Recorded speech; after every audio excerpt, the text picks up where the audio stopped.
कृष्ण की आलादनी शक्ति है, ठीक है। गोपियों में सर्वश्रेष्ठ है। वो इस जगत में कोई साधारण स्त्री नहीं है कि वो इस जगत की कोई साधारण स्त्री हो। वो भगवान की इंटरनल पावर है, इसलिए वो भगवान इस धाम की नहीं है। वो गोलोक वृंदावन की से आई थी भगवान के साथ। भगवान को क्यों आई थी? आनंद प्रदान करने के लिए, ठीक है। तो मेरी आवाज क्लियर है? कोई प्रॉब्लम तो नहीं है? साउंड ठीक है? ओके। तो चैप्टर नंबर 3 जगत गुरु श्रील प्रभुपाद की जय, श्री गुरुदेव की जय। तो चैप्टर नंबर 3 है वेद और पुराण एवं उपनिषदों में श्रीमती राधा जी का नाम। अब हमारे जो शास्त्र हैं उनमें कहाँ कहाँ श्रीमती राधा रानी का नाम का बखान है, तो उसके बारे में हम जिक्र करेंगे। तो कॉपी और पेन निकाल लीजिए, जो जो लोग नोट करना चाहते हैं श्रीमती राधा रानी के बारे में, ठीक है। तो स्टार्ट करते हैं। प्रभुपाद की जय, श्री गुरुदेव की जय। चलिए। स्तोत्रम राधा नाम पते गिरवहो वीरम यस्यते। हे वीर राधानाथ, आपकी महिमा एव ऐश्वर्य विभूति वाचक ये सभी स्तोत्रवली सत्य एवं प्रिय हो। ये ऋग्वेद का कुछ कोटेशन है। ऋग्वेद में राधा रानी के बारे में बताया गया है। हे वीर राधानाथ, आपकी महिमा एवं ऐश्वर्य विभूति वाचक ये सभी स्तोत्रवली सत्य प्रिय हो। श्यामा चबल प्रपद्यते सा बाचल श्याम प्रपद्यते। मैं शाम से सबल राधा सभी प्रकार के विलास का सूत्र प्राप्त करता हूँ। ये मतलब हमारे उपनिषदों में जो वर्णन है ना। जिन लोगों को डाउट है कि राधा रानी द साधारण गोलन थी, है ना, तो उन लोगों को ये जवाब दे रही है ये बुक कि राधा रानी का उपनिषदों और पुराणों में कहाँ कहाँ पे वर्णन है, ठीक है। तो राधा रानी का जो हमने पहला श्लोक पढ़ा वो ऋग्वेद से आया है। ऋग्वेद, सामवेद और अथर्ववेद, यहाँ से था वो। ये तीनों वेद भी क्या बता रहे हैं? श्रीमती राधा रानी के बारे में बता रहे हैं। जो हमने नेक्स्ट छंद पढ़ा वो उपनिषद में है, उपनिषदों में दिया गया है, छंदोदय उपनिषद में, ठीक है। तो राधा रानी को हर उपनिषद जो है और ऋग्वेद जितने भी वेद पुराण है सब जगह पे वर्णन है उनका। तो इसमें कोई भी आपका डाउट नहीं होना चाहिए। राधा रानी तो कहाँ पे वर्णन है इनका कोई वो नहीं मिलता, नहीं। राधा रानी शास्त्रों के द्वारा वर्णित है। शास्त्रों में जो जो जहाँ पे मतलब ऐसा नहीं है कि उनका एग्जिस्टेंस के बारे में गुप्त है कोई भी चीज, नहीं। उनके एग्जिस्टेंस के बारे में शास्त्र और पुराण बखान करते हैं। नेक्स्ट, गोपाल तापनी श्रुति से ये जानकारी प्राप्त होती है कि गंधर्विका राशि राधा कृष्ण की श्रेष्ठतम प्रेयसी है, ठीक है। कहाँ से कहाँ मिलती है ये? गोपाल तापनी में, जो क्या है श्रुति से आया हुआ है। गोपाल तापनी भी एक ग्रंथ है जो श्रुति कहलाता है। तो वहाँ पे भी मिलती है कि गंधर्विका श्री राधा कृष्ण की सर्वश्रेष्ठतम प्रेयसी है। मथुरा मंडल में एक गोलोक धाम है जहाँ द्विभुज श्री श्याम सुंदर गोविंद नित्यवास कर रहे हैं, ठीक है। कहाँ पर बात कर रहे हैं भगवान? मथुरा मंडल में एक गोलोक धाम है जहाँ द्विज श्याम सुंदर गोविंद नित्यवास कर रहे हैं। इट्स वेरी इंपॉर्टेंट, आप मार्क कर सकते हो। यस्य देद पार्श्वा चंद्रावली राधिका, ये दोनों और चंद्रावली और राधिका विद्यमान है। उनके दोनों और कौन है? भगवान के दोनों और चंद्रावली है और राधिका, ये दोनों विद्यमान है। ये कहने के बाद ऐसा वर्णन किया गया है। तस्य धा प्रकृति राधिका नित्या निर्गुणा यस्य अंश लक्ष्मी दुर्गादिका शक्तया। Next page. उनकी श्री कृष्ण की आधा मूल शक्ति राधिका नित्य और निर्गुणा भौतिक गुणों से परे हैं। लक्ष्मी दुर्गा आदि भगवान की सभी शक्तियां राधा जी के स्वांश हैं। मतलब जो दुर्गा शक्ति भी है भगवान की, वो कौन है? श्रीमती राधा रानी की स्वांश है। स्वांश मतलब स्वयं की शक्ति, स्वयं के अंश, ठीक है। इसलिए भी जितनी भी देवी देवियों का जो विस्तार कहते हैं ना, स्त्रियां जो भी स्त्री फॉर्म में, फीमेल फॉर्म में जितनी भी देवियां हैं, तो वो सारी राधा रानी का स्वांश है। इसलिए हम कभी भी डिफ्रेंशिएट नहीं करना चाहिए। जैसे मैंने कल भी बोला था कि जो जो द्वारका की लक्ष्मियां हैं, द्वारका की लक्ष्मियां और महर्षियां हैं, वो सब राधा रानी का विस्तार है। इसलिए राधा रानी भगवान की सेवा में नित्य निरंतर अग्रसर रहती है, वो कभी भी नहीं छोड़ती उनकी सेवा। तो कभी भी ऐसा कोई डाउट कि माता जी लक्ष्मी से क्यों किया, जैसे मैं कल ही बताया था, तो उसका आंसर आप सबको मिल गया होगा। ठीक है, तो राधा रानी अपना विस्तार, जैसे भगवान श्री कृष्ण ने 16,108 रूपों में विस्तार करके हर एक महल में, मतलब जितनी उनकी पत्नियां थी उनके सबके इंडिविजुअली सबके महल में मतलब भगवान निवास करते थे। पता है ना आपको ये बात? किस किस को नहीं पता है? भगवान इंडिविजुअली, मतलब एक बार नारद मुनि चेक करने आए थे कि भगवान हो सकता है शिव लक्ष्मी जी के पास हो, क्योंकि सिंगल फॉर्म समझ रहे थे भगवान को, लेकिन भगवान ने 16,108 में अपना विस्तार किया होता, हर महल में हर रानी के साथ भगवान। कहीं पे वो जो है ध्यान मुद्रा में थे, कहीं पे मतलब अपनी नित्य जो साधना है वो पूरी कर रहे थे, कहीं पे भगवान जो है अपने बच्चों के साथ खेल रहे थे, कहीं पे कुछ कर रहे थे, कहीं पे कुछ। तो ऐसे नारद मुनि भ्रमित हो जाते हैं कि भगवान को देखिए, भगवान ने अपना विस्तार कितना सारा कर लिया। और भगवान जो है विस्तार करने में माहिर है बचपन से ही, पता है ना सबको। ब्रह्म विमोहन लीला में क्या हुआ था? बछड़े चुरा लिए थे ब्रह्मा जी ने, और उसके बाद भगवान ने विस्तार कर लिया था सारे ग्वाल वालों में, यहाँ तक कि उनका जो मंकी था छोटा सा, उसमें भी विस्तार कर लिया, गाय बछड़ा उसमें भी विस्तार कर लिया। तो समझ लो भगवान तो ये सब काम करने में पहले से बचपन से ही ट्रेन थे, तो उनको कोई नई चीज नहीं थी। इसलिए श्रीमती राधा रानी की हम बात करें तो श्रीमती राधा रानी ने भी अपना विस्तार स्त्रियों में, जैसे कि यहाँ पे बताया गया है, लक्ष्मी, दुर्गा आदि, ठीक है, सभी शक्तियों में स्वांश है, वो उन्हीं की शक्तियां हैं। तो आप ये हाईलाइट कर सकते हैं अगर हाईलाइटर है तो, क्योंकि कुछ चीजें ऐसी होती है फिलोसफिकल हैं, आपसे कभी कुछ पढ़ें आप शास्त्र, या फिर आपसे कोई क्वेश्चन करे तो आप उनको आंसर कर सकते हैं। ये सभी राधा रानी का विस्तारित रूप है, ठीक है, राधा रानी से परे नहीं है। क्योंकि लोग कहते हैं कि भगवान ने राधा रानी को छोड़ दिया था और उनसे विवाह नहीं किया, वो लक्ष्मी जी से विवाह किया, तो आप उनको जवाब दे सकते हैं, वो सब स्वांश है राधा रानी की, ठीक है। राधा रानी कभी अलग नहीं हो सकती भगवान से। त्रक परिष्ठ में उल्लेख है, यहाँ पर एक ऋतक परिष्ठ में एक उल्लेख है, राधा माधवो देवो माधनेव राधिका विजायन्ते जनेश्व। राधा तथा माधव द्वारा चमक तेज उत्पन्न हुआ। राधा में, सॉरी मैं द्वारा पढ़ देती हूँ, राधा में माधव द्वारा चमक तेज उत्पन्न हुआ, और माधव में राधा द्वारा। एक तेज की बात हो रही है, राधा रानी में एक तेज उत्पन्न हुआ जो माधव के द्वारा हुआ, मतलब कृष्ण भगवान के द्वारा एक तेज राधा रानी में उत्पन्न हुआ, और माधव मतलब कृष्णा में एक तेज राधा रानी की, मतलब अपोजिट समझ लीजिए, एक तेज कृष्णा के द्वारा राधा रानी में हुआ, फिर राधा रानी के द्वारा कृष्णा में हुआ। समझ गए आप लोग? ठीक है, इस प्रकार राधा माधव परस्पर एक दूसरे के कारण चमकते हुए सबों के बीच विद्यमान हो रहे हैं, ठीक है। तो वो दोनों अब एक दूसरे की मतलब इन्फेंजेंट, मतलब उनकी चमक से, एक दूसरे की चमक से प्रकाशमान हो रहे हैं, ये यहाँ पे इसका मतलब है। जो समझ नहीं आए आप पूछ सकते हैं। बहद गौतमीय तंत्र में, अब यहाँ पर एक बहद गौतमीय तंत्र में बताया गया है, सतम तम परंततम च तत्त्रे हम किलम त्रितम रूपाणी सापी राधिका मां बल्लभा। यद्यपि मैं नित्य आनंद में हूँ, फिर भी त्रितत्व स्वरूप हूँ। इस सृष्टि का कारण एवं कार्य हूँ, फिर भी दोनों से परे हूँ।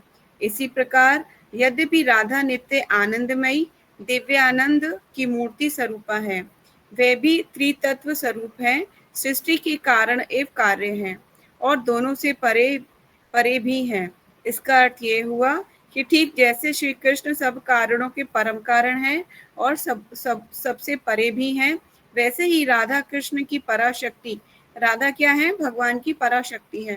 पराशक्ति, जब जहाँ पे भी परा वर्ड यूज होगा, इज अ इंटरनल पावर, अंतरंगा शक्ति। आप इस चीज को नोट कर सकते हैं, जहाँ पे भी परा वर्ड यूज होगा इट्स कॉल्ड अ अंतरंगा शक्ति, और जहाँ पे भी अपरा वर्ड यूज होगा, मतलब आ लग जाएगा आगे, दिस इज कॉल्ड बहिरंगा शक्ति, ठीक है। भगवत गीता आगे हम एक्सप्लेन करेंगे, भगवत गीता में भी आएगा ये। तो राधा कृष्ण की पराशक्ति होकर भी सभी कारणों के कारण हैं और सबसे परे भी हैं, सबसे परे भी। अतः गोपाल तापनी श्रुति में श्रीमती राधा रानी को भगवान की मूल प्रकृति शक्ति के रूप में वर्णन किया गया है। कौन सी शक्ति है भगवान की? मूल प्रकृति। ठीक है। नारद पंचरात्र में, अब नारद पंचरात्र में क्या कह रहे हैं? नारद पंचरात्र बहुत फेमस ग्रंथ है, इसमें जो विधियां बताई गई हैं वो फॉलो की जाती है पूजा में भगवान की।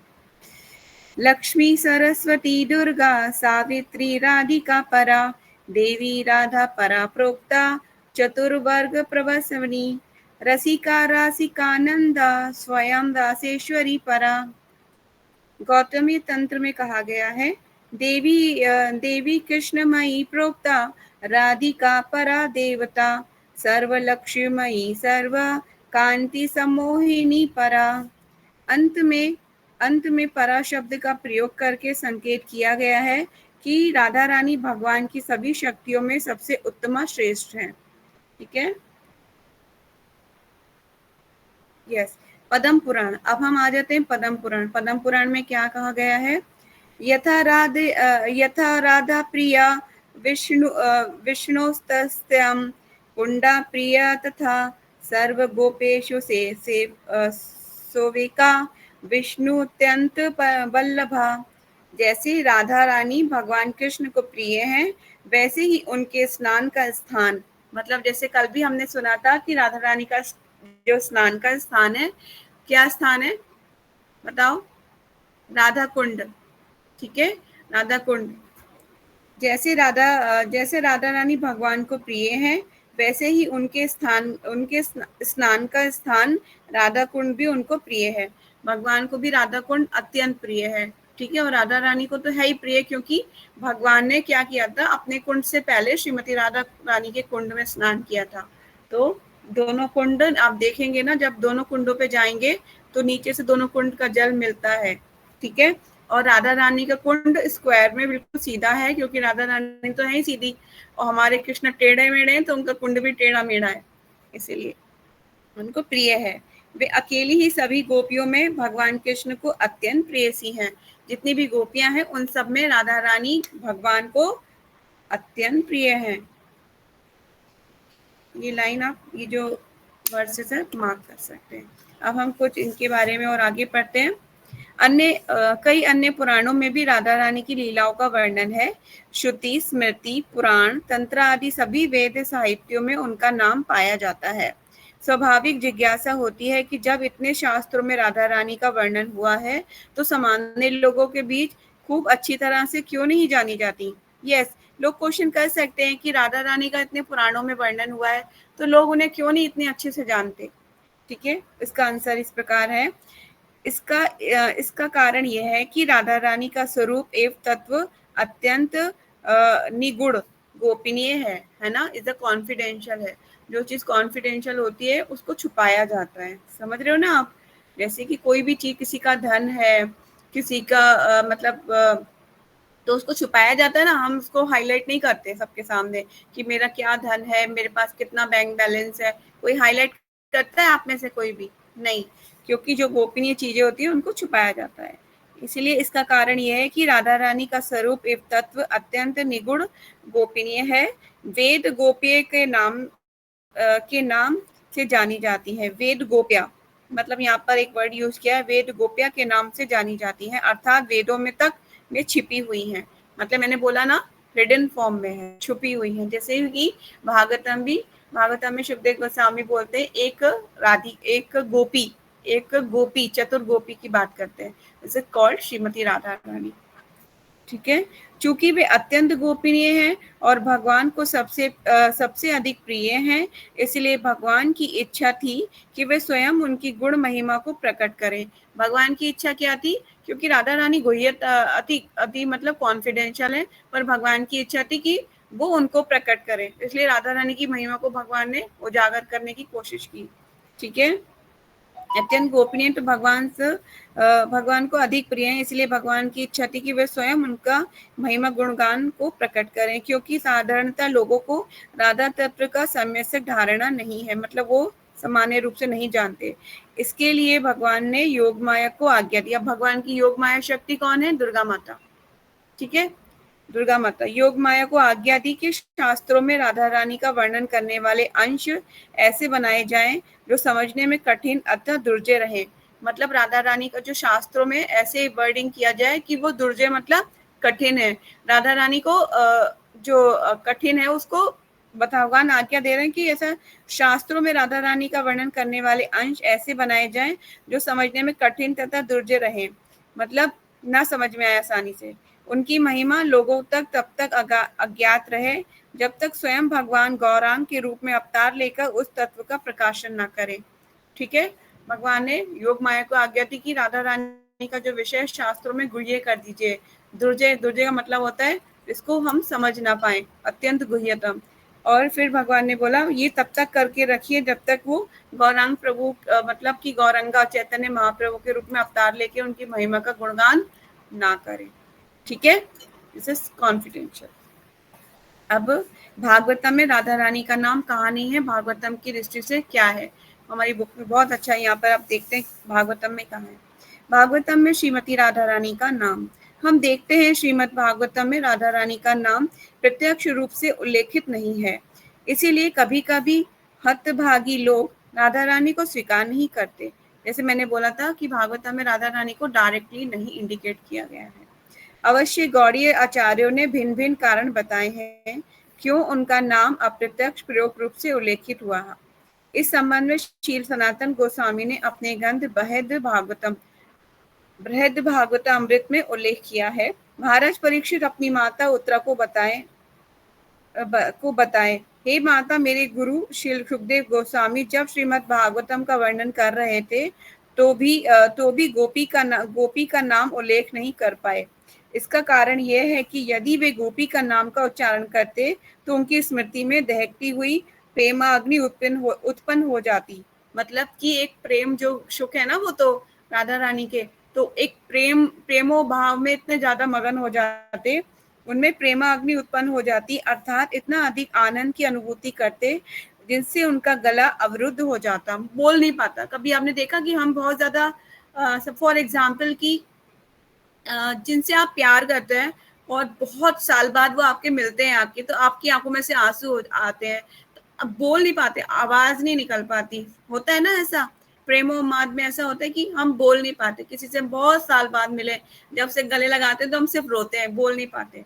या कभी भगवान के सामने भी जब भी हम जाते हैं तो बहुत टाइम बाद या ऐसा बहुत देर हो जाती है, भगवान से विरह होता है, तो हमारी आंखों में से आंसू आते हैं, हम कुछ बोल नहीं पाते, वर्ड नहीं निकल पाते, मतलब गला रुद्ध हो जाता है। तो वही बोल रहे हैं कि सुखदेव गोस्वामी का गला रुद्ध हो जाता, इतना अधिक आनंद की अनुभूति करते जिससे उनका गला अवरुद्ध हो जाता, वे भागवत बोल ही नहीं पाते, अतः निरंतर चलने वाली भागवत कथा बीच में बंद हो जाती।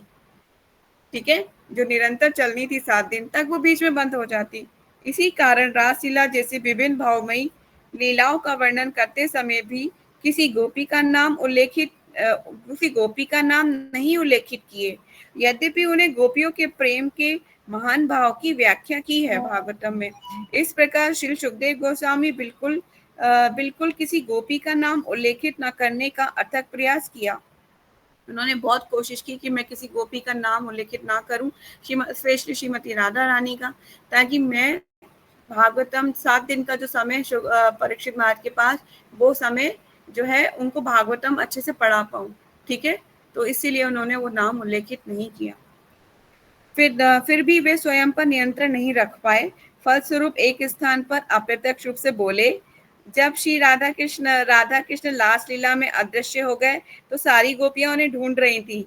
एक स्थान पर उन्हें श्री कृष्ण के पांव के चिन्ह के साथ साथ एक गोपी के पांव भी चिन्ह दिखे। यस, तो वहां पर श्रीमती राधा रानी को हल्का सा हाईलाइट किया था उन्होंने कि वहां पर कृष्ण भगवान के चिन्ह के साथ एक स्पेशल गोपी के चरण भी चिन्ह मिले। ठीक है, चरण चिन्ह देखे। तब गोपियों ने कहा, अनन्याराधिकानूनं भागवतं हरीश्वरः यन्नो विहार्यस्य गोविंदो प्रीतो यमना यदरः। श्रीमद् भागवतम के 10वें स्कंद के 30वें अध्याय के 28वां श्लोक है ये। भगवान श्री हरि कृष्ण निश्चय ही इसके द्वारा आधारित मतलब कि आधारित है, आधारित है हुए हैं, मतलब इसका वर्ड का से करेंगे कि आधारित, आराधिका, करने, आराधना करना होता है ना, उस वर्ड से लिया गया है, आधारित, आधारिता, आधारिता। तो यहाँ पे आधारित लिखा हुआ है, आधारित हुए हैं, इसीलिए गोविंद भगवान श्री कृष्ण निश्चय ही इसके द्वारा आधारित हुए हैं, इसीलिए गोविंद इसके प्रति अत्यंत प्रसन्न होकर हम सबको परित्याग करके एक एकांत स्थान में ले आए हैं। इस श्लोक में श्री सुखदेव गोस्वामी ने अनन्या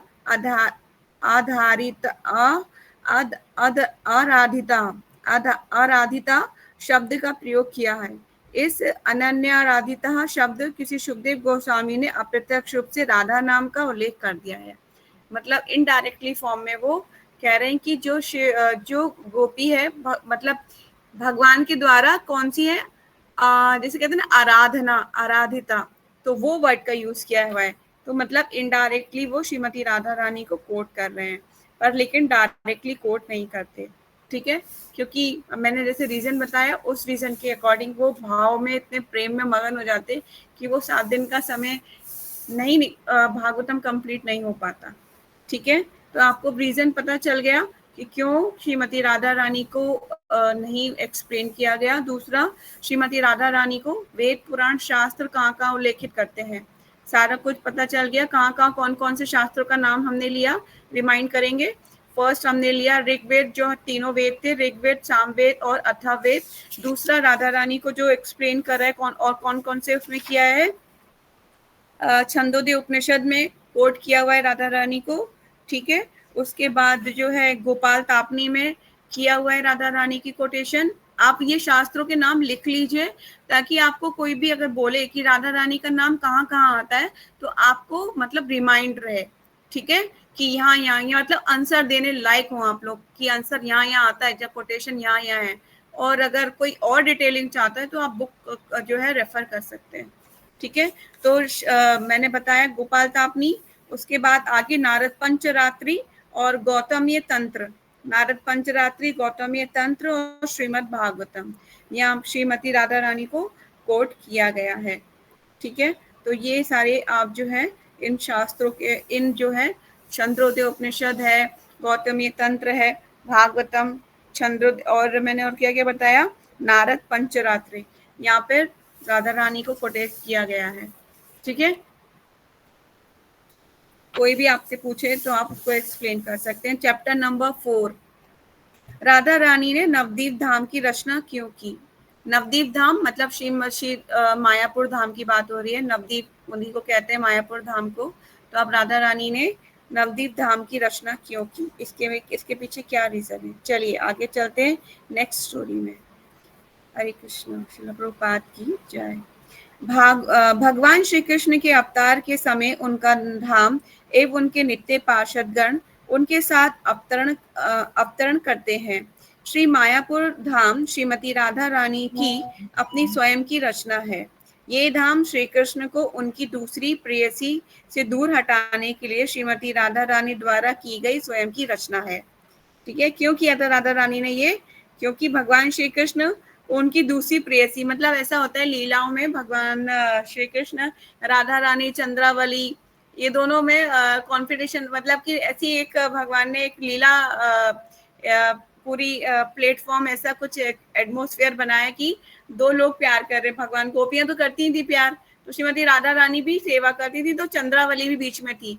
तो यहाँ पे जो है राधा रानी ने अपनी भगवान को दूसरी प्रेयसी से दूर हटाने के लिए नवदीप धाम की रचना की, ठीक है। तो वही लिखा हुआ, ये धाम श्री कृष्ण को उनकी दूसरी प्रेयसी से दूर हटाने के लिए श्रीमती राधा रानी द्वारा की गई स्वयं की रचना है। अनंत संगीता में शिव पार्वती से वर्णन करते हैं। यहाँ पर एक और शास्त्र में वर्णन आ गया है, अनंत संगीता। अनंत संगीता में शिव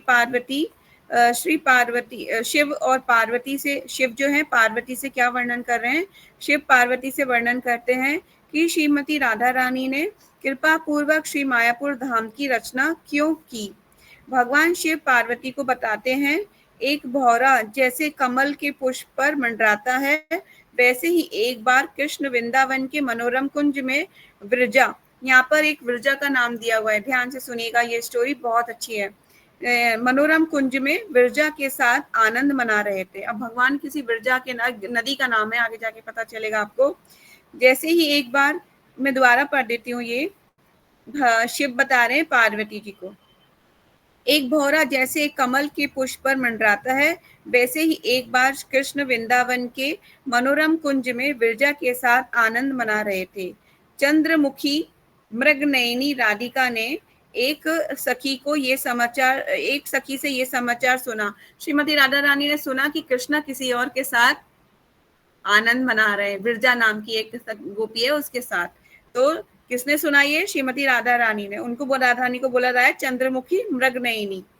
चंद्रमुखी मृगनयनी राधिका ने सखी से ये समाचार सुना, तो वे तेजी से दौड़ते हुए कृष्ण को ढूंढने आई।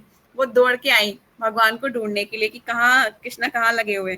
राधा रानी को देखकर कृष्ण अचानक अदृश्य हो गए। अब भगवान जो भाग गए डरपोक भगवान चले गए, ठीक है, अदृश्य हो गए और विरजा एक नदी बन गई। विरजा क्या बन गई? एक नदी बन गई। तब राधा रानी वहां पहुंची तो वे दोनों वहां नहीं मिले। कृष्ण भावना भवित राधा सोचने लगी कि कृष्ण को क्या प्रलोभन देकर विरजा से दूर किया जाए। वो सोच रही कृष्ण से मैं दूर कैसे करूं इसको, विरजा को, ठीक है। उन्होंने उस समय गंगा, यमुना और मध्यवर्ती एक स्थान पर अपनी सखियों को एकत्रित किया। किस किस को एकत्रित किया? गंगा और यमुना को एक ही स्थान पर एकत्रित कर लिया और अपनी सखियों को भी, ठीक है। उस स्थान पर एक समयतीय स्थान, यहाँ पे कुछ एक वर्ड यूज किया हुआ है, समयतीयस्यम स्थान की रचना की। कुछ एक मतलब इसको ऐसे एक्सप्लेन करते हैं कि एक स्थान की राधा रानी ने रचना की, जो मतलब कि अब यहाँ पे हम जो बात किस कॉन्टेक्स्ट में बात सुन रहे हैं, वो नवदीप की बात कर रहे हैं। तो नवदीप की कैसे रचना हुई, तो वो स्टोरी यहाँ पे कनेक्ट करी जा रही है, ठीक है। स्थान की रचना की जो विविध मनोहर पुष्पों, वृक्षों, लताओं से सुशोभित एवं भ्रमर भ्रमरी से पूर्ण था। हरिणियां वहां घूमते हुए बहुत आनंद ले रहे थे। संपूर्ण क्षेत्र चमेली, मल्लिका और मालती पुष्पों की सुगंध से भरा हुआ था। जो मालती का पौधा होता है ना, मधुमालती, उसमें भी सुगंध होती है, बहुत सुंदर पौधा होता है, बहुत सारे फूल आते हैं उसमें। एक बेल सी होती है, ठीक है, जब वो बेल चढ़ जाती है तो बहुत सुंदर फूल निकालती है।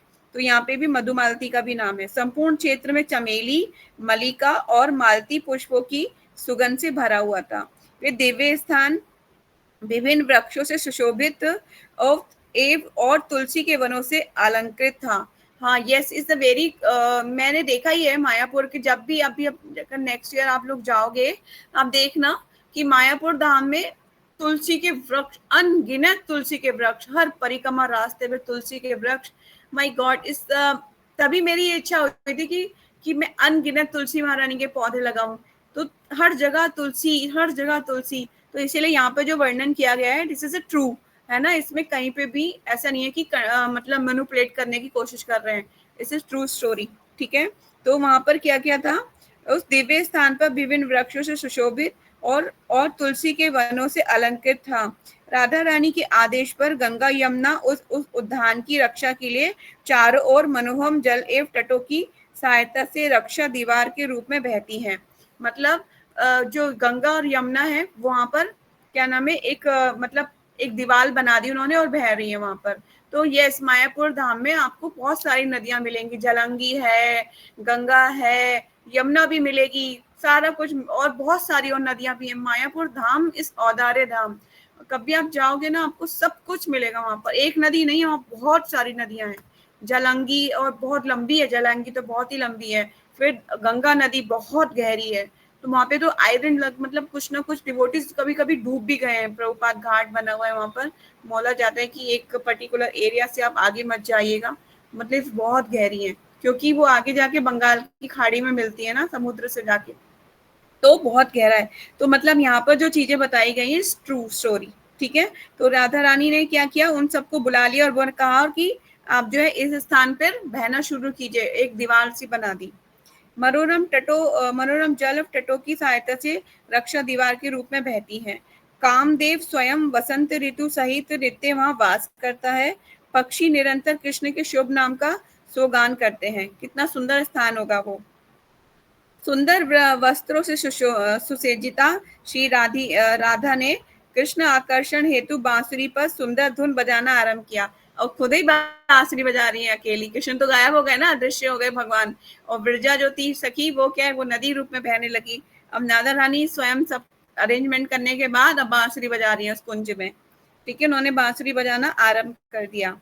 उस मधुर धुन से आकर्षित होकर कृष्ण मंद मुग्ध होकर मंद मुग्ध कर देने वाले स्थान पर शीघ्र प्रकट हो गए। और राधा रानी बांसुरी बजा रही है तो भगवान का आना तो स्वाभाविक ही है। तो भगवान वहां पर शीघ्र प्रकट हो गए। कृष्ण को अपने अपने निकट पाकर कृष्ण चित्तहरा राधा ने उनका हाथ पकड़ लिया। भगवान को हाथ पकड़ लिया। अब जरा उनसे पूछेंगी कर क्या रहे थे तुम। तो राधा रानी ने भगवान श्री कृष्ण का हाथ पकड़ लिया और भाव विभोर होकर आनंद का अनुभव करने लगी। तब कृष्ण उनके भावों को समझकर अवरुद्ध स्वर में बोले, हे सुमुखी राधा, तुम मेरा जीवन हो। तुमसे अधिक मुझे कोई भी प्रिय नहीं है। मैं तुम्हें कभी नहीं छोड़ूंगा।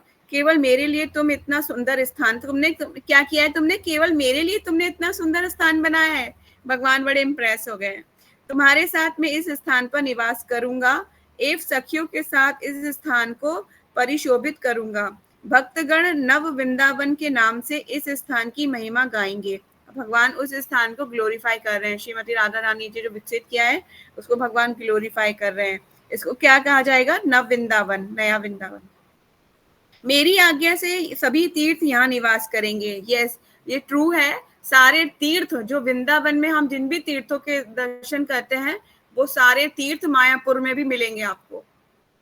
सारे तीर्थ, वृंदावन के सारे तीर्थ वहां पे भी मिलेंगे मायापुर में। ठीक है, ये सच बात है। मेरी आज्ञा से सभी तीर्थ यहाँ निवास करेंगे।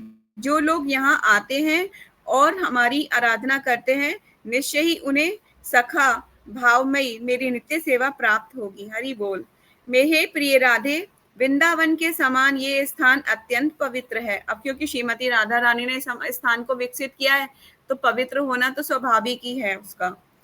यहाँ केवल एक बार आने वाला सभी पवित्र स्थानों में जाने का फल प्राप्त करेगा। यहाँ जो भी आ जाएगा वो क्या करेगा, पवित्र स्थानों में जाने का फल उसको प्राप्त होगा। ये किसकी महिमा है, नवदीप धाम की महिमा है।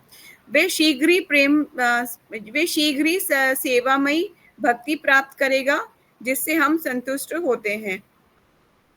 भगवान शिव ने कहा, हे पार्वती, मैंने तुम्हें नवदीप के प्राकट्य के कारण एक वर्णन किया। जो मनुष्य इस कथा को श्रवण करता है, इसका श्रुति फल सुन लीजिए। इस कथा को आप लोग सुन रहे हैं तो इसका श्रुति फल क्या है। जो मनुष्य इस कथा का श्रवण करता है वे सब पापों से मुक्त होकर भक्ति युक्त सेवा लाभ करता है। उसे क्या होगा, उसके सारे पापों से मुक्त हो जाएगा और भक्ति युक्त सेवा प्राप्त करता है। जो भी प्रातःकाल जगकर गौरचंद्र के प्रति भक्ति युक्त नवदीप धाम के आविर्भाव की इस कथा को सुनता है, आविर्भाव मतलब नवदीप की आविर्भाव की जो कथा को सुनता है भक्ति युक्त, वे निश्चित ही गौरांग श्री चैतन्य महाप्रभु को प्राप्त करता है। हरि बोल। यस, और क्या चाहिए, श्रुति फल, यही श्रुति फल है।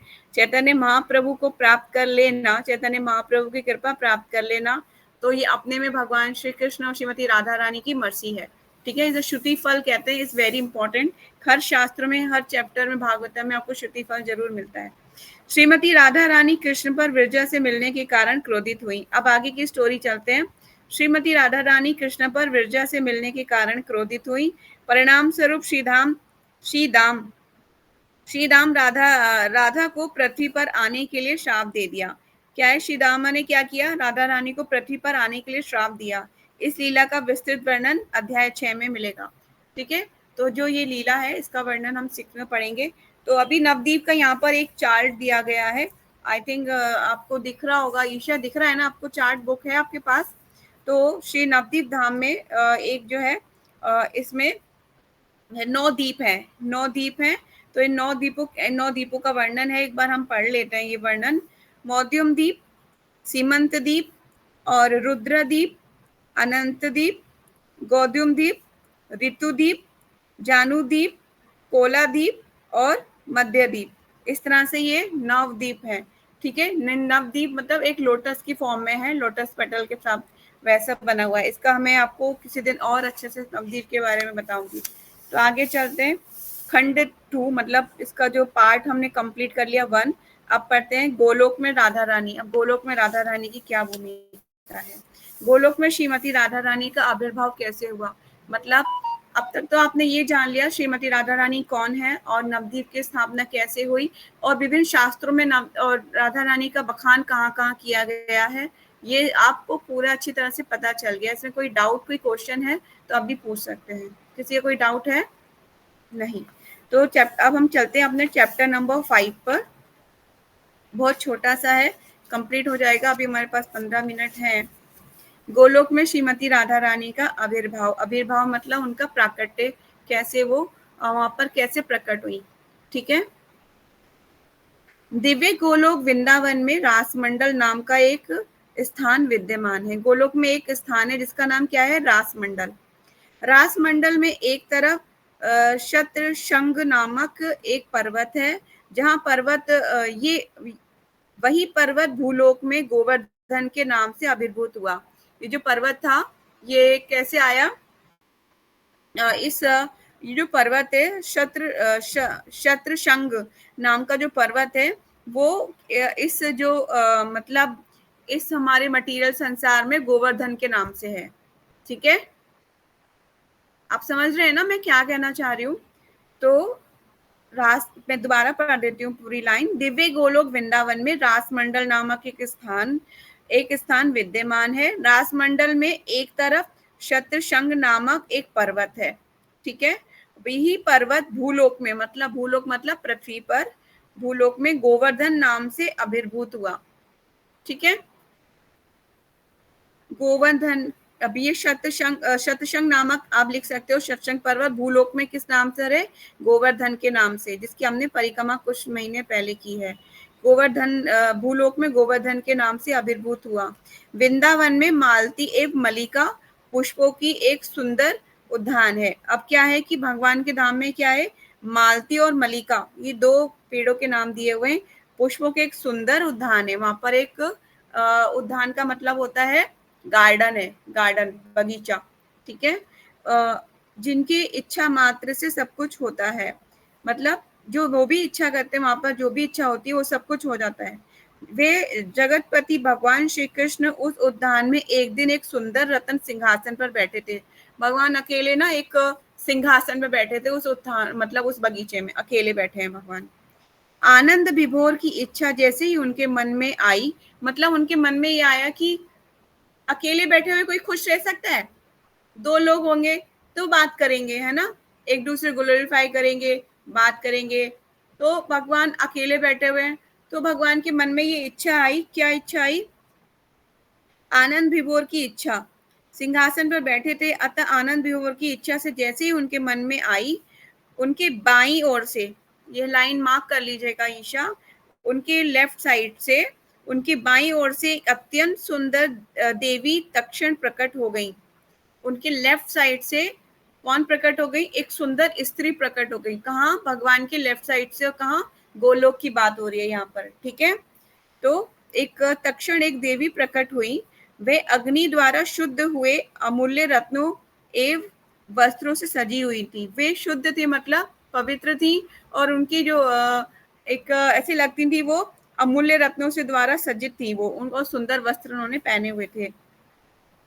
वे लाखों चंद्रमाओं के समान चमक रही थी। उनके अंग प्रभा से सब कुछ चमकने लगा। मतलब वो चंद्रमा के समान चमक रही थी। ठीक है, लाखों चंद्रमाओं, अब देखिए लाखों चंद्रमा जब हो जाएंगे कितनी रोशनी हो जाएगी, है ना। तो लाखों चंद्रमा के समान चमक रही थी। उनके अंग प्रभा से सब कुछ चमकने लगा। उनके स्मत हास्य से उज्जवल एवं मनोहर दंत, मतलब उनके तीत की बात हो रही है, दांतों की मनोहर दंत पंक्तियां अत्यंत शोभित हो रही थी। उनका चेहरा शरतकालीन खिले हुए कमल पुष्प के सौंदर्य को भी परास्त कर रहा था। उनका जो मुख है, जो सर्दियों में जो कमल फूल खिलता है सुंदर सा, उसकी सुंदरता को मात कर रहा था, परास्त कर रहा था। वे मालती पुष्पों की माला एवं हीरे का हार पहनी हुई थी। उनका शारीरिक ज्योति ग्रीष्म ऋतु के समान उज्जवल थी। वे रत्न सिंहासन पर पीताम्बर धारी श्री कृष्ण के बाम अंग में विराजमान हुई। आते ही राधा रानी भगवान श्री कृष्ण के लेफ्ट साइड पे बैठ गई, है ना। टशन राधा रानी भगवान की भी शक्ति है ना, तो वो भगवान की तुल्य है। इस प्रकार भगवत स्वरूप दो रूपों में विभक्त होकर प्रकट हुए। मतलब भगवत स्वरूप मतलब भगवान दो रूपों में प्रकट हो गए, ठीक है। इसलिए वो भगवान से अलग नहीं है श्रीमती राधा रानी। बाम अंग में श्रीमती राधा रानी के रूप में और दाएं भाग में श्याम सुंदर श्री कृष्ण के रूप में विराजमान हुए। श्री कृष्ण जब राधिका का दर्शन किए तब उनके साथ लीला सुख आनंद उपभोग करने की उनकी इच्छा उत्पन्न हुई। उनकी इच्छा हुई, चलो अब मेरे लेफ्ट साइड से जो है राधा रानी उत्पन्न हो गई हैं, तो अब हम क्या करते हैं, उसका आनंद लेते हैं। मतलब अब हम लीलाएं आरंभ करते हैं। तो भगवान की सुख आनंद का उपभोग करने की इच्छा उत्पन्न हुई। ये जानकर श्री राधिका का सौंदर्य और अधिक बढ़ गया, वो और अधिक सुंदर हो गई। ताकि भगवान कहते हैं कि जब सौंदर्य बढ़ जाता है राधा रानी का, भगवान जब ग्लोरीफाई करना शुरू करते हैं राधा रानी को। शीघ्र ही वे श्री हरि के चरणों में अर्पित करने के लिए पुष्प लेने हेतु दौड़ी। अब अपनी सेवा में वो लग गई, क्योंकि उनका काम ही यही है भगवान के लिए सेवा करना। तो वो दौड़ी भगवान के वो पुष्प अर्पित करने के लिए, वो अपने सिंहासन से उठी और दौड़ी। शीघ्र ही श्री हरि के चरणों को अर्पित करने के लिए पुष्प लेने हेतु दौड़ी। रास मंडल में प्रकट होने और शीघ्र ही भगवतों सेवार्थ पुष्प चंदन के लिए दौड़ने के कारण वे राधा के नाम से जानी जाती हैं। वो जब वो दौड़ी भगवान की सेवा के लिए पुष्प चंदन के लिए, तो वे उस नाम दौड़ने के कारण उनका नाम क्या पड़ गया, राधा। राधा, ठीक है। रा शब्द का रास मंडल का प्रतीक है, आप लिख लीजिए। रा शब्द जो है रास मंडल का प्रतीक है। और धा मतलब धावना, धाव माना मतलब दौड़ना, ठीक है। धाव माना मतलब दौड़ना, इन दोनों का निर्देशन करता है। रा शब्द का मतलब है रास मंडल, ठीक है। और धा शब्द का मतलब है धाव माना दौड़ने का निर्देशन करता है, ठीक है। इसलिए उनके नाम का ये वर्ड मीनिंग है। समझ में आ रहा है सबको? क्या मैं ही बोले जा रही हूँ, आप लोग कुछ पर जा नहीं रहा, ऊपर से जा रहा है। आवाज नहीं आ रही मुझे, किसी को समझ में आ रहा है? नो साउंड, नो साउंड, कुछ नहीं आ रहा मुझे। हाँ हाँ हाँ, ओके। क्यों मुझे लग रहा है कि मैं सिर्फ बोले जा रही हूँ और आप लोगों को ऊपर से जा रहा है सारा का सारा। माधुरी जी कुछ नहीं आ रहा, सब है गया हमारा, निकल गया, ठीक है। तो राधा वर्ड का मतलब मैंने बता दिया, उनके आविर्भाव के बारे में आपको बता दिया। अब बस थोड़ा सा और है, फिर फाइंड अप करेंगे। भगवान के एक मूल रूप से दो रूपों प्रकट होने के संबंध में, मतलब भगवान का जो एक मूल रूप है उसमें से दो रूप प्रकट हो गए। भगवान के एक मूल रूप से दो रूपों के प्रकट होने के संबंध में नारद पंचरात्र की बात फिर आ गई है। नारद पंचरात्र 2.3.21 में कहा गया है। श्लोक है यहाँ पर, पढ़ लेते हैं एक बार। द्विभुज सौरूपी गोलोके भ्रामां रासमण्डले गोपवेशश्च तरुणो जलादः श्याम सुंदरम एक ईशा प्रथमतो द्विजरूपो विभुवसा एक एक एका स्त्री विष्णुमया मया पुमान एक स्वयं विभुः सा एव स्वच्छमयः श्यामः सगुणो निर्गुण स्वयं तं दृष्ट्वा सुंदरी लोलं रति केतु सुख सुमुद्धते। अब इसका मीनिंग पढ़ लेते हैं। वही द्विभुज परब्रह्म घनश्याम मतलब कृष्णा कांतिधर एक युवक ग्वालबाल के रूप में गोलोक धाम में रास मंडल में भ्रमण कर रहा था। मतलब भगवान के बारे में उसी एक ईश्वर के दो रूपों में विभाजन हुआ। मतलब उन्हीं एक ईश्वर का दो रूपों में विभाजन हुआ। उनका एक भाग नारी रूप में प्रकट हुआ और जो विष्णु, माया या कृष्ण की अंतरंगा शक्ति के नाम से विख्यात हुआ। ठीक है। दूसरा भाग स्वयं नराकीर्ति विभु पुरुष के रूप में विराजमान हुआ। मतलब एक तो पुरुष रूप है और एक स्त्री रूप है। वे स्वतंत्र हैं और अपनी इच्छा अनुसार कर्म करते हैं। उनकी इच्छा मात्र से सभी कार्य पूर्ण हो जाते हैं। उनकी शारीरिक कांति नीले अंग की है। वे सगुण दिव्य गुण वाले और निर्गुण भौतिक गुणों से रहित हैं। राधा एवं कृष्ण में कोई भिन्नता नहीं है। वे स्वतः अभिन्न है। राधा कृष्ण की सेवा करते और राधा रानी कृष्ण की, मतलब एक दूसरे की सेवा करते हैं। ठीक है। कृष्ण राधा रानी की सेवा करते हैं और राधा रानी कृष्ण की। कृष्ण शक्तिमान है और राधा रानी उनकी शक्ति है। जैसे हमने पहले पढ़ा था कि राधा के कौन सा श्लोक था वो पता है आपको? कौन सा श्लोक था वो जो हमने पढ़ा था? राधा पूर्ण शक्ति कृष्ण पूर्ण शक्ति माना, दो वस्तु भेद नाही शास्त्र प्रमाण। कोई इसका शास्त्रों में प्रमाण है कि इन दो वस्तुओं में कोई भेद नहीं है। ठीक है। ये श्लोक आप लोग याद कर लीजिएगा।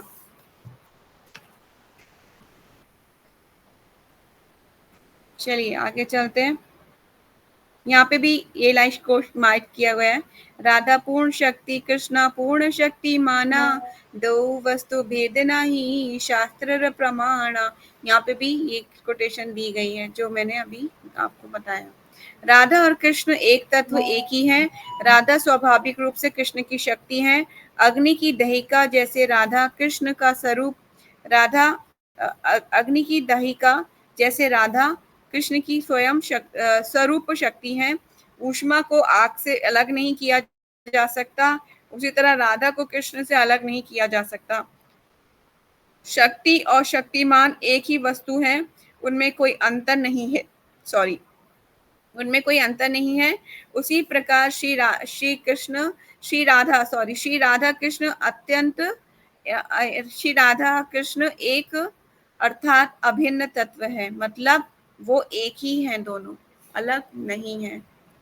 परब्रह्म कृष्ण स्वयं रस स्वरूप हैं और वे परब्रह्म कृष्ण स्वयं रस स्वरूप हैं और वे रस आस्वादन की इच्छा करते हैं। श्रुति में कहा गया है सा काम्यस्यते, वे इच्छा करते हैं लेकिन एकांकी सा रमते, वे अकेले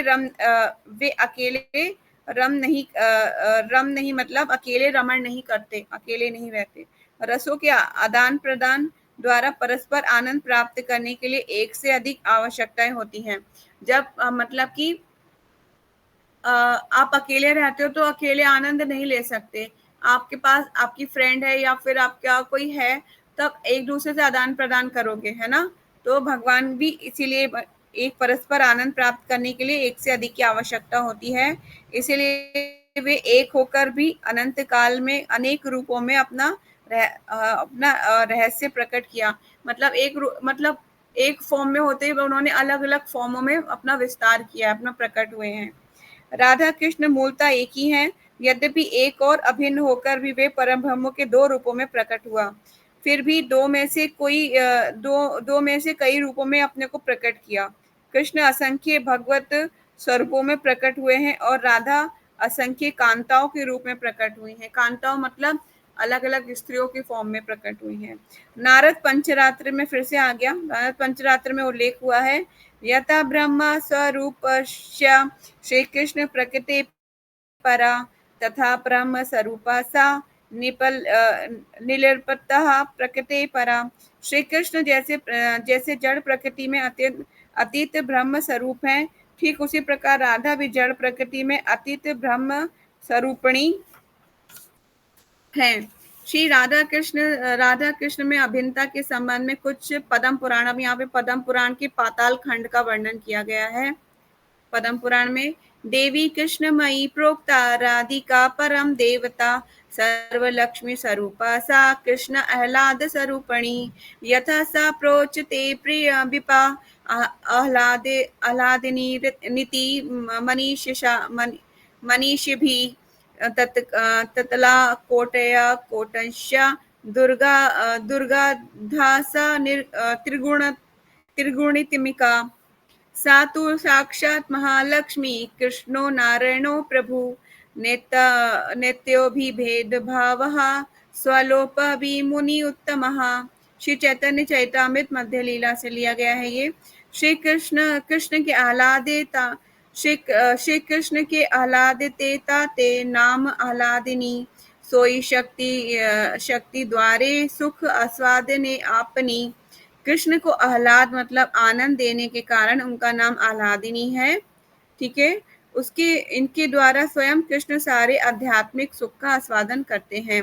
इस विषय पर पद्म पुराण में उल्लेख हुआ है। एक और श्लोक है। श्री राधा रानी नारद मुनि से कहती हैं, क्या कहती हैं श्रीमती राधा रानी नारद मुनि से, सुन लेते हैं।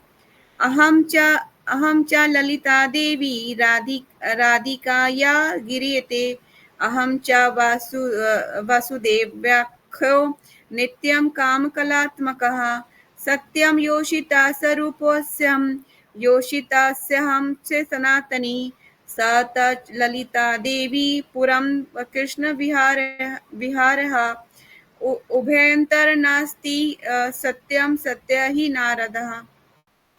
राधिका कहकर जैसे संबोधित किया जाता है वही मैं ललिता देवी के नाम से विख्यात हूँ। ठीक है, राधिका रानी ने अपने ललिता देवी के रूप में भी विस्तार किया हुआ है। राधिका कहकर जिसे संबोधित किया जाता है वही मैं ललिता देवी के नाम से विख्यात हूँ। ठीक है, मैं ही नित्य कलात्मक वासुदेव हूँ। वास्तव में मैं रमणी स्त्रियों की स्वरूपा हूँ। राधा रानी कौन है? समस्त रमणी स्त्रियों की स्वरूपा है। मैं सनातनी रमणी हूँ और मैं ललिता देवी हूँ।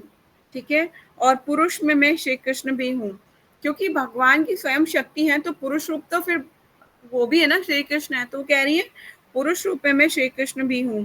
हे नारद, मैं आपसे सत्य कह रही हूँ श्री कृष्ण में और मुझ में कोई भेद नहीं है। ठीक है, और क्या चाहिए, और क्या प्रूफ चाहिए बताइए। यहाँ पर स्वयं श्रीमती राधा रानी ने हर चीज को उजागर किया। वो कह रही है कि मुझ में श्री कृष्ण में कोई अंतर नहीं है और मैं सत्य कह रही हूँ 2 बार उन्होंने बोला, और मैं श्री कृष्ण में और मुझ में कोई भेद नहीं है। ठीक है, मार्क कर लीजिए, हाईलाइट कर लीजिए, अब बुक में भी और अपने हृदय में भी। बृहद गौतमीय तंत्र, अब दूसरे शास्त्र की बात हो रही है। बृहद गौतमीय तंत्र में वर्णन किया गया है। श्री कृष्ण संदर्भ अनुच्छेद 189। श्री कृष्ण बलदेव को बताएं, क्या बताए? सतम तम परंतम च तत्व त्रियाति अहम किलम त्रितत्व रूपाणी सापि राधिका मम वल्लभा प्रकृते परव्यहम सापि मच्छति रूपिणी सात्विका स्वरूप सुपरस्थ्यं पूर्णाहं ब्रह्म चिरतपः ब्रह्मणा पतिता स्वयंसक संभावमी युगे युगे। अब पढ़ लेते हैं क्या कह रहे हैं ये। बृहद गौतमीय तंत्र से लिया गया श्लोक। अब आगे इसका हम तात्पर्य पढ़ लेते हैं। मैं तीनों तत्व का स्वरूप हूँ। कौन कह रही है ये? श्रीमती राधा रानी कह रही है। नहीं सॉरी, ये श्री कृष्ण बलदेव को बताए। भगवान श्री कृष्ण ने किसको बताया ये? तो श्री कृष्ण बलदेव को बता रहे हैं ये। मैं तीनों तत्व का स्वरूप हूँ, सतव तत्व और परतत्व, कारण कार्य एवं कार्य कारण से परे, इन सब का सम्मिलित स्वरूप हूँ। मेरी प्रिय राधा भी त्रितत्व स्वरूपिणी है। मैं प्रकृति से परे हूँ, मेरी शक्ति राधा भी प्रकृति से परे है। मैं प्रकृति के तीनों गुणों के अतीत शुद्ध विशुद्ध तत्व से स्थित पूर्ण ब्रह्म हूँ। ब्रह्मा द्वारा पार्थित होकर इंद्र के शत्रु असुरों को मारने के लिए प्रत्येक युग में मैं तुम्हारे और राधा के साथ इस जगत में अवतरित होता हूँ। कौन कह रहा है ये? भगवान श्री कृष्ण बलदेव जी को बता रहे हैं। ठीक है, क्या कह रहे हैं? जब मैं इस युग में उत्पन्न होता हूँ तो हर युग में कौन कौन आते हैं उनके साथ? श्रीमती राधा रानी और बलदेव जी। ठीक है, बलराम जी साथ में आते हैं। जब भी रा उच्चारण, अब देखिए राधा रानी का रा उच्चारण की बात कर रहे हैं। जब भी रा उच्चारण, जब भी रा उच्चारण करता है तो तत्काल श्री हरि के चरण कमलों की ओर बढ़ जाता है। मतलब सिर्फ रा कहने पर श्री हरि के चरणों तक आप बढ़ जाते हैं। अब धा कह देंगे तो कहाँ तक पहुंचेंगे, ये अभी सुन लेते हैं। जब रा का उच्चारण करता है, जब कोई रा का उच्चारण करता है तो तत्काल श्री हरि के चरणों की ओर बढ़ जाता है। सभी गोपियां राधा रानी के दिव्य शरीर के रोम छिद्रों से प्रकट हुई हैं। कैसे गोपियां कहाँ से प्रकट हुई हैं? राधा रानी के दिव्य शरीर से दिव्य शरीर के रोम छिद्रों से प्रकट हुई हैं। सभी गोपगण श्री कृष्ण के दिव्य शरीर रोम छिद्रों से उत्पन्न हुए हैं। जो गोपगण प्रकट हुए हैं वो भगवान श्री कृष्ण के रोम छिद्रों से हुए हैं। जो गोपियां प्रकट हुई हैं राधा रानी के रोम छिद्रों से प्रकट हुई हैं। तो रा कहने पर ही अब तत्काल कहाँ पहुंच गए? श्री हरि के चरणों पर। ठीक है, तो धा कह लेंगे तो फिर तो भगवान कहेंगे आई एम योर्स, मैं आपका हूँ। ठीक है, प्लीज एक्सेप्ट। तो अब आप डिसाइड कर लीजिए कि राधा रानी कितनी ज्यादा महान है, और उनको अप्रोच कर लिया तो भगवान श्री कृष्ण तो बहुत आसान है उन तक अप्रोच करना। ठीक है, महालक्ष्मी नेक्स्ट पढ़ लेते हैं, नेक्स्ट पैराग्राफ लास्ट है। महालक्ष्मी श्री राधा के वाम अंग से प्रकट हुई। अब देख लीजिए महालक्ष्मी कैसे प्रकट हुई। महालक्ष्मी श्री राधा रानी के वाम अंग से प्रकट हुई हैं। महालक्ष्मी वैकुंठ में विराजमान नारायण की पत्नी है। कौन है महालक्ष्मी? वैकुंठ में विराजमान नारायण की पत्नी है महालक्ष्मी। और वो कहाँ से आई है? राधा रानी के वाम अंग से आई हैं। अभी हम दीपावली की पूजा करेंगे तो हम लक्ष्मी जी की पूजा करते हैं। तो लक्ष्मी जी जो है स्वयं श्रीमती राधा रानी के वाम अंग से आई। This is not different to Radha Rani. ठीक है, तो कोई फर्क नहीं है। महालक्ष्मी के विमान अंश हैं, उनके अलग अलग अंश भी हैं महालक्ष्मी के। राजलक्ष्मी राजाओं को धन संपत्ति प्रदान करती हैं। राजलक्ष्मी का अंश है मत्स्य लक्ष्मी। अलग अलग लक्ष्मियों की बात की गई है। ये मत्स्य लक्ष्मी गृहस्थों के घर में निवास करती हैं। जो मत्स्य लक्ष्मी होती है वो कहाँ निवास करती हैं? गृहस्थ लोगों के घर में निवास करती हैं। वे फसलों की अधिष्ठाता देवी हैं। श्रीमती राधा रानी श्री कृष्ण की नित्य लीला संगिनी है। ठीक है, श्रीमती राधा रानी कौन है? भगवान श्री कृष्ण की नित्य लीला संगिनी। अब हम जैसे जैसे राधा रानी की बुक में आगे बढ़ेंगे और लीलाओं में डुबकी लगाएंगे, राधा रानी के और रहस्यों में डुबकी लगाएंगे। तो आप लोगों को कैसा लग रहा है मतलब कि पढ़ने में? अभी हम वाइंड अप यही करेंगे, तो प्लीज शेयर योर एक्सपीरियंस। कैसा लग रहा है, मतलब अच्छा लग रहा है या फिर शो लग रहा है? ईशा ने हार्ट भेज के बोला है कि उसे अच्छा लग रहा है। एसएमपी माता जी को भी अच्छा लग रहा है। तो थोड़ा बोलिएगा ना, आप तो समझ में आएगा। मुझे आवाज नहीं आ रही जयश्री, आपकी आवाज नहीं आ रही।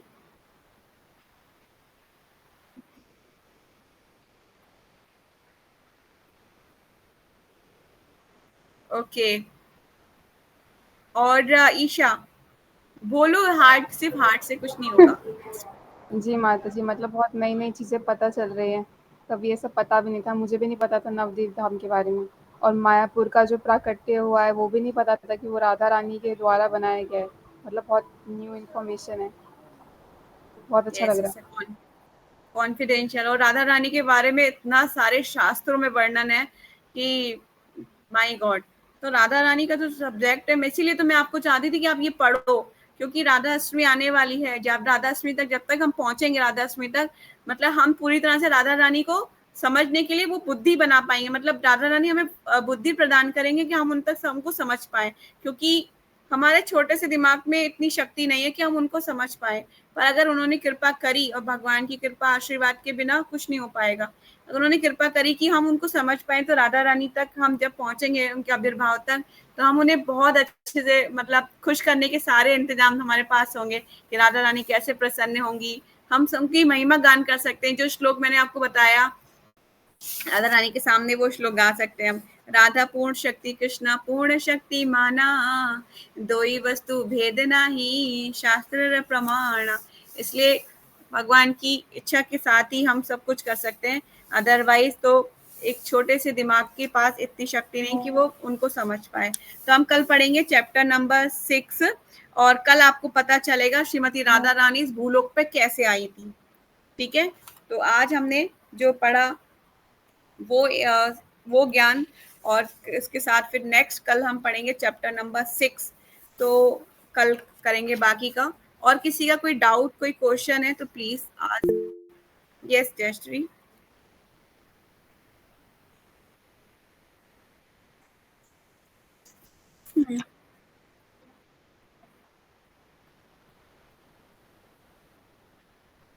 दोबारा पूछिए।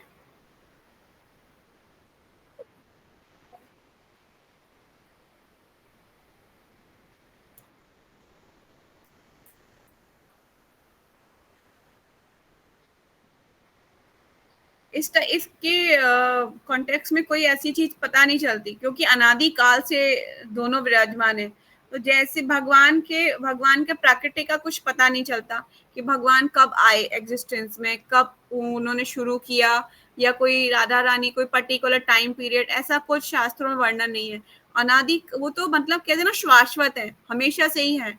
तो वो टाइम पीरियड को कैसे वो नहीं किया जा सकता, मतलब कि उसको मेजर नहीं किया जा सकता, वो उसको कैलकुलेट भी नहीं किया जा सकता। मतलब बहुत ही वास्ट है ना, कैसे आप कैलकुलेट करोगे?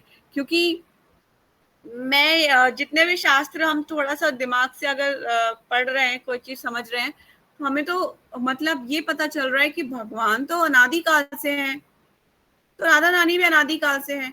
अब कब राधा रानी का प्राकृतिक का ऐसी कोई टाइम पीरियड बताया जाए, नहीं, क्योंकि भगवान गोलोक में तो शाश्वत रूप में विराजमान है ना, तो उसका वहां से कोई ऐसा कोई लिंक, ऐसा कोई टाइम पीरियड, ऐसे कुछ शास्त्र मेंशन नहीं करते कि कृष्णा ने पहले क्या किया था, या कोई राधा रानी एक टाइम पीरियड में आई है, ऐसा कुछ नहीं पता चलता। वो शाश्वत है। लेकिन हाँ, वो कैसे प्रकट हुई इसका जरूर आविर्भाव का मिलता है। जैसे अभी मैंने बताया कि वो वाम अंग से प्रकट हुई हैं। एक बार कृष्णा वहां बैठे हुए थे तो इच्छा हुई उनकी, तो मतलब ऐसा कोई मिलता नहीं है पर्टिकुलर टाइम पीरियड। मतलब उनके आविर्भाव की स्टोरीज कुछ शास्त्रों में, जैसे नारद पंचरात्र के बारे में पढ़ा तो उसमें से निकला है वो चीज। ठीक है, ऐसा कुछ मिलता नहीं है। बाकी मैं ये क्वेश्चन आपका सीनियर्स, अपने गुरु जो मेरे मेंटोर हैं उनसे पूछूंगी, सर्वप्रिया प्रभु जी को ये मैं क्वेश्चन पूछूंगी, ताकि एक्चुअल कुछ हमें पता चल पाए। ठीक है, लेकिन बहुत वास्ट है। अभी भी मुझे लग रहा है कि मैं कंप्लीट कर पाऊंगी कि नहीं कर पाऊंगी, क्योंकि नेक्स्ट वेडनेसडे को राधा अष्टमी है, और अभी हमने सिक्स चैप्टर तक कंप्लीट किया है। देखते हैं कितना और कर पाएंगे, क्योंकि इसमें जो चैप्टर्स हैं अराउंड बहुत ज्यादा है, बहुत ज्यादा है।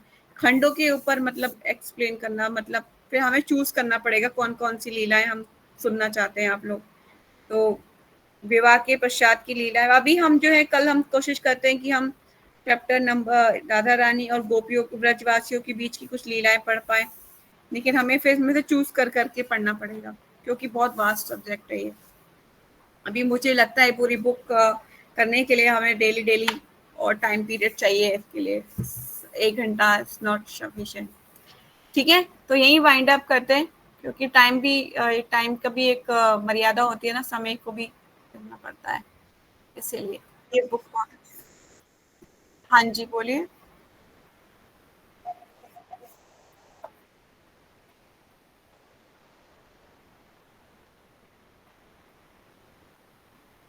वाम अंग से इसलिए प्रकट होती है क्योंकि जो लेफ्ट साइड होती है ना, जैसे कि अभी भी बोला जाता है कि लेफ्ट साइड स्त्रियों भी हमेशा पुरुष की लेफ्ट साइड में बैठती हैं। तो एक ना एक इसका कोई मतलब सोचा समझा नहीं है, पर भगवान एक मतलब कह लीजिए लेफ्ट साइड से ही स्त्री, जो स्त्री को बोला जाता है कि वो लेफ्ट साइड रहती है पुरुष के। शादी के बाद जैसे लड़की जब अपने जैसे होता है ना, शादी हो रही होती है किसी की, तो पहले वो राइट साइड में बैठी होती है, हस्बैंड मतलब होने वाले अपने पति के राइट साइड में बैठी रहती है। जब फेरे का टाइम होता है, जब फेरे हो जाते हैं, फेरे होने के बाद फिर वो बांग वांग में बिठाया जाता है। ये शास्त्रों में वर्णन है कि स्त्री हमेशा लेफ्ट साइड रहेगी और पुरुष हमेशा राइट साइड रहेगा। तो स्त्री के जो लेफ्ट साइड होती है वो अच्छी मानी जाती है, और राइट साइड खराब मानी जाती है। मतलब अगर उसका लेफ्ट आंख फड़केगी तो उसके लिए अच्छा होता है, अगर राइट फड़केगी तो बुरा होता है। इस तरह से मतलब ये ना शास्त्रों में वर्णित है, सारा शास्त्रों के हिसाब से है। तो भगवान, शास्त्र तो भगवान से ही आ रहे हैं, सारा कुछ ज्ञान भगवान से आ रहा है, क्योंकि भगवान ने ही ब्रह्मा जी के हृदय में वो ज्ञान प्रकाशित किया था, है ना, दिव्य ज्ञान हृदय प्रकाशित हो। तो वहीं से सारी कुछ आ रही है, वहीं से सारी एनर्जी आ रही है। तो स्वयं भगवान जब वो चीज कर रहे हैं, तो मतलब लेफ्ट साइड से निकल रहे हैं, तो मतलब वही सारी चीजें फिर आगे डिस्ट्रीब्यूट हो रही है। समझ रहे हो? जैसे कि किसी परंपरा से कोई ज्ञान मिल रहा है तो लेफ्ट बोला गया है कि भाई लेफ्ट से ही काम करना है, तो लेफ्ट से ही चल रही है। अब स्त्री को बोला जाता है कि वो कभी राइट, इसलिए बोला जाता है हमें कि हमें कभी भी लेफ्ट से नहीं खाना चाहिए, राइट से खाना चाहिए। कुछ चीजें अलग अलग बताई जाती हैं। इसलिए लेफ्ट अंग स्त्री का लेफ्ट साइड अच्छा होता है, राइट साइड कहते हैं अच्छा नहीं होता। ठीक है, ये बात है। वो पूरा ज्ञान भगवान से ही आ रहा है और भगवान ही उसको फॉलो कर रहे हैं। तो भगवान क्यों कर रहे हैं इस पे हम क्वेश्चन मार्क नहीं कर सकते कि भगवान लेफ्ट से क्यों भगवान ने चूज किया, वो तो उनकी इच्छा है ना। अब भगवान हो सकता था कहीं और से प्रकट कर देते, या फिर भगवान अपने मन से प्रकट कर देते। तो भगवान जो भी करते हैं हम उस पर क्वेश्चन मार्क नहीं कर सकते। Why Krishna is a supreme personality of God है, क्यों है भगवान सुप्रीम पर्सनैलिटी, है तो है। अब उसमें क्या क्वेश्चन कर सकते हैं, है ना, ऐसे नहीं कर सकते ना। अब आप बोलो कि मैं मुंह से क्यों, आप मैं आपको बोलूँ आप मुंह से क्यों खाते हो, आंख से क्यों नहीं खाते हो, तो बोलोगे माता जी मुंह ही तो बनाए खाने के लिए, जो सब लोग उससे खाते हैं उसी से तो खाऊंगी। तो मतलब एक चीज जो पर्टिकुलर चीज चली आ रही है वो उसी फॉर्म में रहती है। अब उसको क्वेश्चन मार्क नहीं कर सकते क्योंकि भगवान ने वो बना दी। अब बनाने वाले ने जैसे बना दी उसको वैसे ही चलाना पड़ेगा ना। तो इसीलिए हम भगवान पे कभी क्वेश्चन मार्क नहीं कर सकते, वाई कृष्णा ने क्यों किया, कृष्णा ने ये क्यों किया, वो उनकी इच्छा है, उनकी मर्जी है। कहेंगे भगवान बोलेंगे मेरी मर्जी, मेरी मर्जी है, मेरी मर्जी चलेगी, तुम्हारी नहीं चलेगी, तुम बहुत छोटी जीव आत्मा, आगे मेरे से क्वेश्चन नहीं कर सकते। ठीक है, तो इसीलिए तो इसमें भगवान जो करते हैं वो मतलब वो उनकी इच्छा से सब चीजें चलती हैं। ठीक है, तो यही वाइंड अप करेंगे। Hare Krishna, thank you so much for joining. वांछा कल्पतरुभ्यश्च कृपा सिंधु वैवच पतितानां पावनेभ्यो वैष्णवेभ्यो नमो नमः। अनंत कोटि वैष्णव भक्तवृंद की जय। नामाचार्य दास ठाकुर की जय। जगत गुरु श्रील प्रभुपाद की जय। ताई गौर सीतानाथ प्रेमानंदे। हरि हरि बोल। Hare Krishna. Thank you so much Isha, Jayashree, Natasha, thank you so much for joining. Krishna night सबको, सो जाइए अच्छे से सब लोग। आपको भी कृष्ण नाइट माता जी। हरे कृष्णा।